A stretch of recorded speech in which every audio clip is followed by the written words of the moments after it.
जय शिवराय भावानो. आज नेहमीप्रमाणे अलार्म वाजला आणि नेहमीसारखा एक दिवस चालू झाला. तसंच जिम मध्ये आज आपला बॅकचा वर्कआउट होता. तो वर्कआउट पाहिला नसेल तर रिसेंटच्या रील मध्ये तो अपलोड झालेला असेल, एकदा पाहून घ्या. तसं पाहून आपल्या आयडीला फॉलो पण करा आणि व्हिडिओ आवडल्यास लाईक शेअर आणि फॉलो करायला पण विसरत जाऊन. जिम नंतर फ्रेश होऊन टायपिंग क्लासला गेलो. हळूहळू एक्झाम जवळ येत आहे म्हणून आता प्रॅक्टिसवर जास्त फोकस आहे.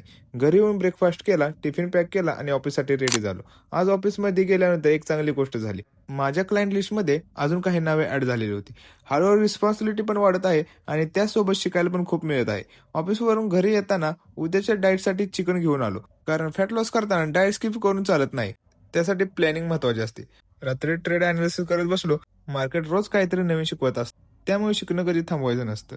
तर 7चा दिवस सिंपल होता, पण मला आता एक गोष्ट कळायला लागली आहे. सक्सेस एका मोठ्या डिसिजनमुळे येत नाही, तर तो रोज केलेल्या छोट्या डिसिप्लिन डिसिजनमुळे येत असतो. तर भावना असंच भेटेल तर होय आपण बिल्डिंग ऑफ माय फ्युचरचा नेक्स्ट व्हिडिओजमध्ये. बाय.